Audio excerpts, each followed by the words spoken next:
오늘 말씀은 거룩하다 하시는 은혜라는 제목을 가지고 함께 은혜를 나누겠습니다. 이제 오늘 어제와 동일하게 오늘 스가랴서를 보고 있습니다. 또 오늘은 스가랴서의 마지막이죠. 우리 14장 우리가 끝을 함께 읽었습니다. 그러니까 어저께 계속해서 연결되는 말씀으로 여호와의 날, 그날에 대해서 이제 계속해서 말씀을 해주고 계시는 것이죠. 근데 이 여호와의 날, 그날은 굉장히 이중성입니다. 심판, 동시에 구원인 것이죠. 끝, 동시에 시작인 것입니다.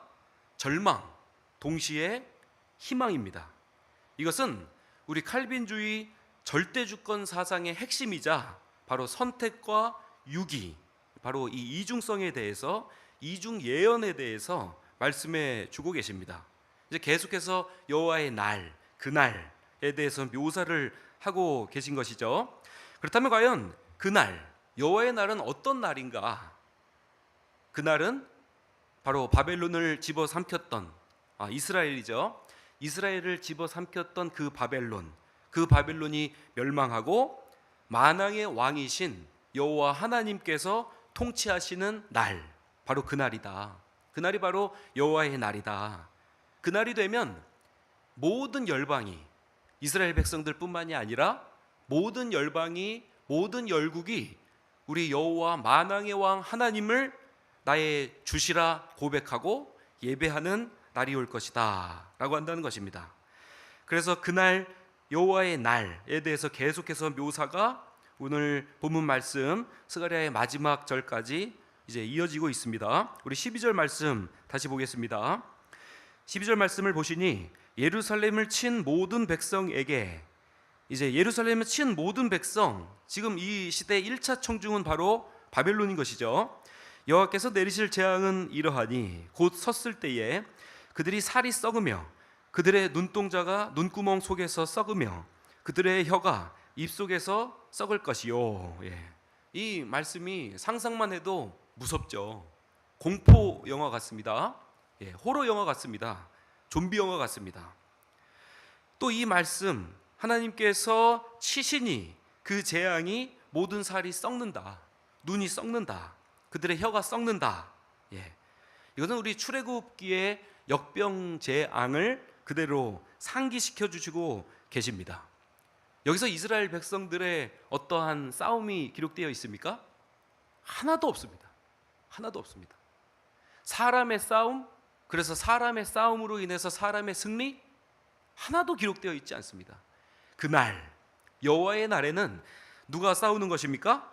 결국에 하나님께서 싸워주신다라고 한다는 것입니다. 그러니까 내가 싸우는 것이 아니죠.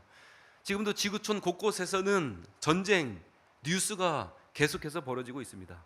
러시아 우크라 전쟁, 중동 지역 전쟁, 돈과의 전쟁, 가정에서도 부부의 전쟁, 우리 자녀들 공부의 전쟁도 있죠. 또 취업을 못한 우리 청년들 계속해서 취업을 내고요, 자격증 준비하고요. 이 전쟁, 날마다 싸움이 있습니다. 우리들의 이 싸움, 이것을 하나님께서는 그날에, 여호와의 날에 내가 싸우는 것이 아니다, 사람이 싸우는 것이 아니다. 그럼 누가 싸우는 것입니까? 결국 하나님이 싸워주신다라고 한다는 것입니다. 하나님이 싸워주시면 어떻게 됩니까? 우리 13절 말씀 같이 읽겠습니다. 그날에 여호와께서 그들을 크게 요란하게 하시리니 피차 손으로 붙잡으며 피차 손을 들어 칠 것이며, 그러니까 사람이 싸우는 것이 아니죠. 내가 싸우는 것이 아닙니다. 내 손에 칼을 쥐고 있는 것이 아니죠. 내가 어떤 손에 칼을 쥐고 피를 묻히는 게 아닙니다. 어떻게 싸웁니까? 피차 싸웁니다. 내분이죠. 내적 전쟁입니다. 인류 역사를 보면요, 언제나 망하는 패망의 지름길은 저기 외부에 있지 않고 내부에 있습니다. 하나님이 싸워주시면요, 우리에게 피를 묻히지 않으시는 것이죠. 우리가 기드온과 미디안의 전투를 잘 기억하고 있습니다. 미디안의 전투 13만 5천 명이 모였습니다. 기드온의 용사 몇 명을 추리셨죠? 300명을 추리셨습니다. 그 300명을 가지고 미디안의 용사 13만 5천 명과 지금 싸워주시는 것이거든요. 이것은 무엇을 상징합니까? 사람의 힘으로, 사람의 국방력으로 싸우는 거 아니야. 누가 싸우는 것입니까? 하나님이 싸워주신다, 하나님이 승리케 해주신다 라는 것을 이야기하고 있거든요. 기드온의 전쟁의 도구가 무엇이었습니까? 최첨단 무슨 장비요? 전략이요? 아니었죠. 무엇이었습니까? 두 손에 나팔을 들고 빈 항아리를 들고 그 항아리에 횃불을 들고 싸웠거든요. 이게 하나님의 방법인 줄 믿습니다. 우리 사람의 방법은요, 돈의 전쟁, 우리의 삶 속에, 또 오늘도 우리가 기도의 제목으로 가지고 나온 우리들의 전쟁, 우리들의 싸움의 요소가 아니라 결국에 하나님이 하나님 되어 주시기로, 그래서 하나님의 방법으로, 초이성적인 방법으로, 초기적적인 방법으로 하나님이 역사하고 계시고 하나님이 싸워주신다라고 한다는 것입니다. 오늘 이 새벽에 이 말씀을 강력하게 붙드는 저와 여러분이 되시기를 간절히 축원을 드리겠습니다. 싸움은 누가 합니까? 내가 하는 것이 아닙니다. 하나님이 싸워주신다. 하나님이 싸워주시면 우리에게 어떤 상급을 주십니까? 14절 말씀입니다. 14절 말씀을 보시니 유다도 예루살렘에서 싸우리니 이때에 사방에 있는 이방 나라들의 보화 곧 금, 은과 의복이 심히 많이 모여질 것이요. 그러니까 하나님이 싸우면요, 결국에 이 전리품이 많아진다. 결국에 우리에게 승리를 주신다. 보화, 금, 은, 의복이 심히 많이 모일 것이라 이렇게 말씀해 주시고 계시거든요. 근데 이 스가랴 선지자가 말씀을 선포하는 1차 청중은 어떠한 상황 가운데 처해 있습니까? BC 586년 바벨론의 포로된 상황, 그 70년 동안 포로기인 그 상황 속에서 이 말씀이 선포되고 있는 것이거든요. 그러니까 하나님의 방법으로 하나님이 하셔야 승리할 수 있는데, 이스라엘 백성들이 자신의 힘이 약해서 진 것도 아니고 바벨론이 자신의 힘이 위대해서 이긴 것도 아니라 결국에 하나님께서 하시는 인류의 구속사 원리 속에, 그래서 결국에 하나님을 붙잡기로 원하는 백성들에게 주님께서 일하시고 계시고 주님께서 전리품으로 다시 회복시켜 주신다라는 것을 이 말씀 속에 우리에게 약속해 주고 계십니다. 근데 이스라엘을 대적했던 그 이방 바벨론에 대한 재앙만을 이야기하고 계신 것이 아니라 15절에 보면 모든 재산도 진멸하겠다 이렇게 말씀하고 계십니다. 15절 말씀을 보시니 또 말과 노새와 낙타와 나귀와 그 진에 있는 모든 가축에게 미칠 재앙도 그 재앙과 같으리라. 역병이 돈다 이 말이죠. 그래서 하나님이 다 치신다. 이 재앙은 완전한 재앙이다. 완전한 재앙이다. 그래서 예루살렘을 쳤던 그 이방 백성들이 하나님의 그 심판 앞에서 피할 길이 없다. 이 말씀을 해 주시고 계십니다. 근데 첫 번째 단락에서는 이스라엘 백성을 쳤던 그 바벨론, 이방 나라들에 대한 멸망을 예고하고 계신데, 이제 두 번째 단락에서는 완전히 분위기가 반전됩니다. 두 번째 단락의 시작이죠. 16절 말씀을 같이 보겠습니다. 16절 시작.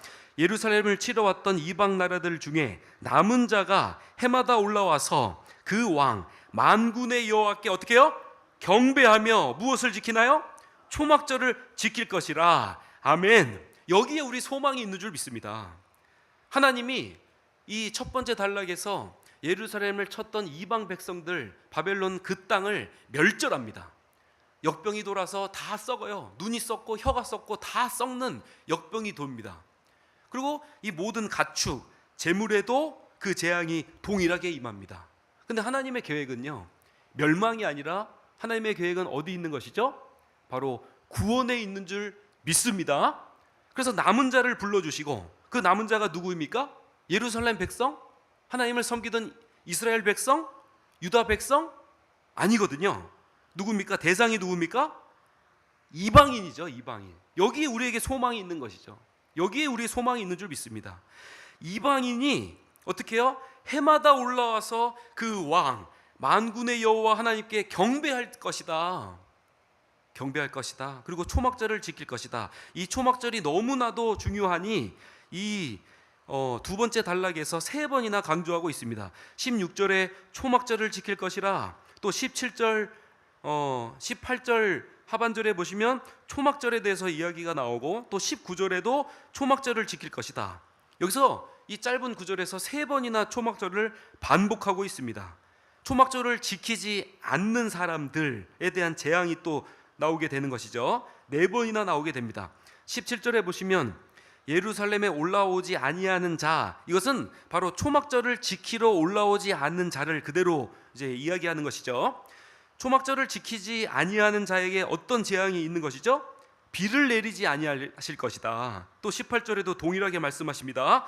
애굽 족속이 올라오지 아니할 때, 어떻게 올라오지 아니합니까? 초막절을 지키러 올라오지 아니할 때, 그때 무슨 재앙이 있습니까? 비 내림이 있지 아니하리라.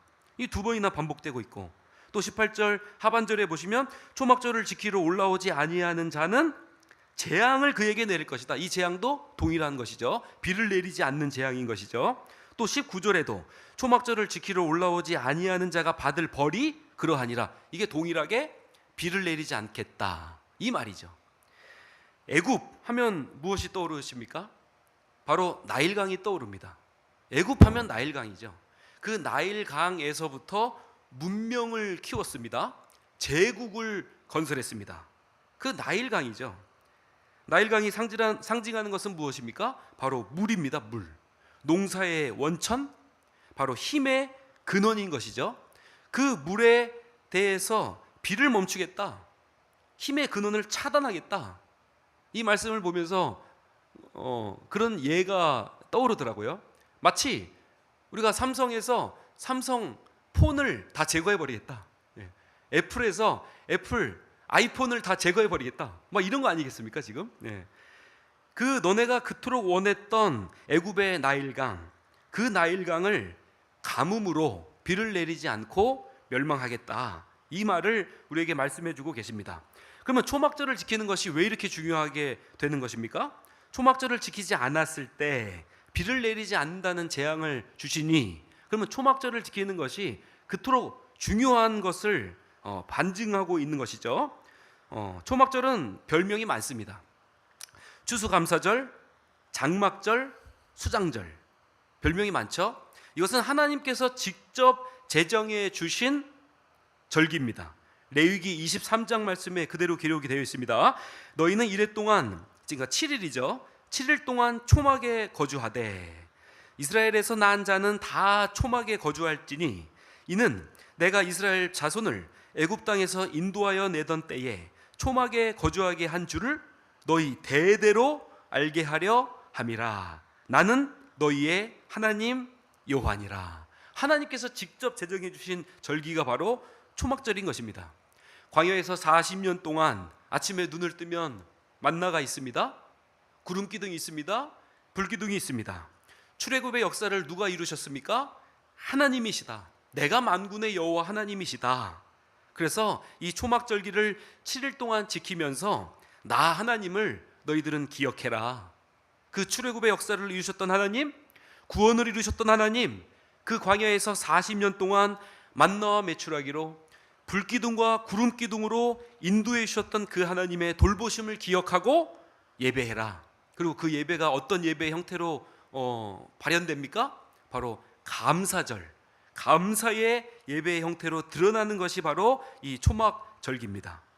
그러니까 애굽을 기억하고 그 역사를 기억하고, 그래서 하나님 외에는 구원이 없다. 이것을 이스라엘 백성뿐만이 아니라 이방인에게까지, 열방에게까지 미쳐서 그날에는, 여호와의 날에는 만 백성이 주가 하나님 됨을 알 것이다. 내 주는 오직 여호와 하나님 한 분뿐이시다 라는 것을 증거하고 계신 말씀인 줄 믿습니다. 그리고 여호와의 날, 그날이 도래되면 이제 마지막입니다. 모든 것이 거룩해집니다. 모든 것이 성결의 영역이 확장되게 됩니다. 우리 마지막 20절, 21절 말씀 우리 함께 보겠습니다. 시작. 그날에는 말 방울에까지 여호와께서 성결이라 기록될 것이라. 여호와의 전에 있는 모든 소치, 제단 앞 주발과 다름이 없을 것이니 예루살렘과 유다의 모든 솥이 만군의 여호와의 성물이 될 것인즉 제사 드리는 자가 와서 이 솥을 가져다가 그것으로 고기를 삶으리라. 그날에는 만군의 여호와의 전에 가나안 사람이 다시 있지 아니하리라. 아멘. 예. 여기 보시면 말 방울에까지 이렇게 이야기하고 계시거든요. 말 방울에까지 여호와께 성결이라고 기록을 하라, 이렇게 이야기합니다. 여기서 말은 무엇을 상징합니까? 이제 레위 구약에서 제사법에 의하면 부정한 짐승을 상징합니다. 부정한 짐승인 말의 방울에게까지 여호와께 성결이라 기록하라, 이 말을 지금 하시고 계신 것입니다. 부정했던 모든 것이 정결해지게 되는 역사, 그것이 바로 그날 여호와의 날에 비춰지게 될 우리들의 역사인 줄 믿습니다. 또 말은 이 당시에 누가 타고 다닐까요? 말은 보통 누가 타고 다닐까요? 이 당시에 고위 간부들이 타고 다니는 것이 바로 말인 것이죠. 그래서 이것은 공적인 영역을 상징합니다. 그리고 그 밑으로 솥에 대한 이야기가 3번이나 반복이 되거든요. 여기서 솥은 제를 받는 것입니다. 제를 받아요. 근데 그 제를 받던 솥이 제단의 주발, 그 소제를 드렸던 제단의 주발같이 그 거룩함, 그 성결이 승격될 것이다. 그리고 이 솥은 가정마다, 집집마다 있죠. 우리도 냄비, 솥 다 하나씩 갖고 계시죠. 이것은 사적 영역을 뜻합니다. 그래서 말에 대한 공적 영역과 이 솥에 대한 사적 영역, 그러니까 우리들의 삶 모두가 하나님의 이 도래될 그날 가나안 땅 새 예루살렘 속에는 모든 것이 성결해진다, 모든 영역이 성결해진다라는 것을 상징하고 있습니다. 오늘 우리 이 스가랴서를 이제 마지막으로 읽고 이 스가랴서가 덮이게 됩니다. 한번 정리를 해보기를 원합니다. 이 스가랴를 덮을 때 이 스가랴 선지자가 마지막에 기록한 것이 바로 성결입니다. 그날에 여호와의 날이 도래되면 이 모든 것이 공적인 영역, 사적인 영역, 이 모든 것이 성결해질 것이다.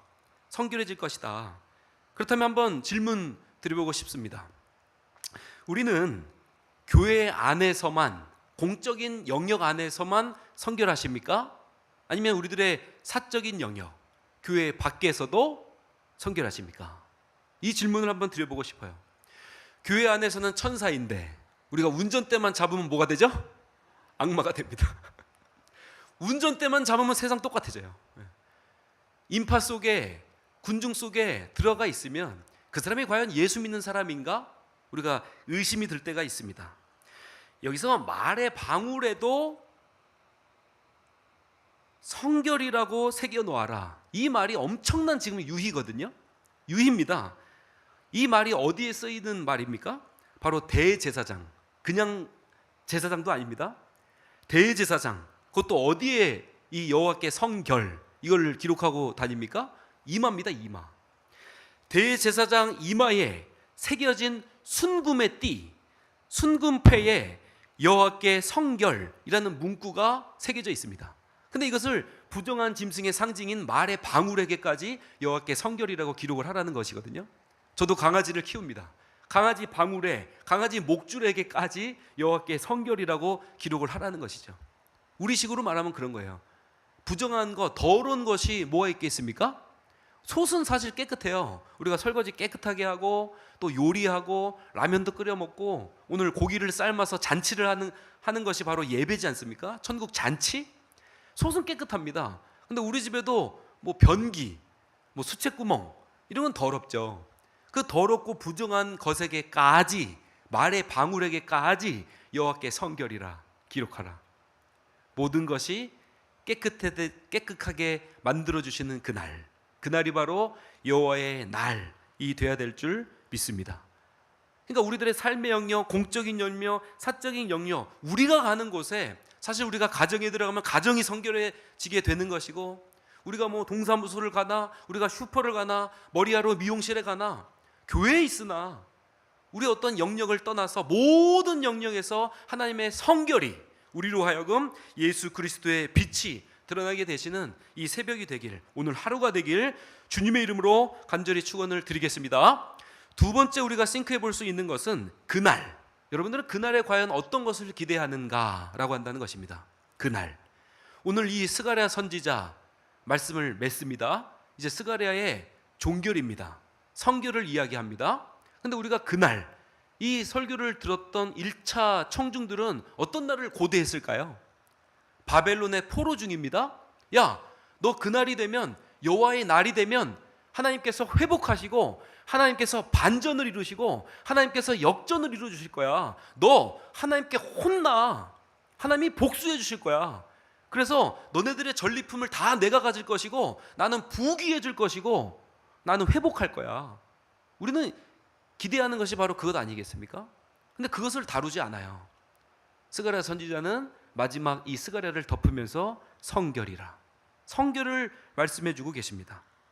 내 중심의 신앙생활을 한다는 것은 나의 회복, 나의 전리품, 내가 회복되었을 때 어떻게 살아갈 것인가 쨍하고 해뜰 날, 그 날을 우리가 기대하고 고대하거든요. 근데 하나님의 날, 그 날에는요 사실 성결이다. 성결이다. 우리도 1910년 일제 강점기를 겪었습니다. 1945년 8.15 광복을 겪었습니다. 우리도 이 바벨론의 때와 같이 그날 여호와의 날이 도래가 되었습니다. 근데 광복 이후의 삶, 광복 이후의 삶 또 다른 시작이거든요. 또 다른 시작이거든요. 또 다른 시작을 살아낼 수 있는 저와 우리 모두가 되시길 주님의 이름으로 간절히 축원을 드리겠습니다. 그래서 오늘의 제목처럼 거룩하다 하시는 은혜, 그 은혜, 그것은 바로 우리가 원했던 기복적인 것이 아니라 바로 성결, 여호와께 성결이라, 우리들의 모든 삶의 영역 속에 성결하게 되시는 저와 우리가 되시기를 주님의 이름으로 간절히 축원을 드리겠습니다. 오늘 이 말씀 가지고 함께 기도하겠습니다. 말씀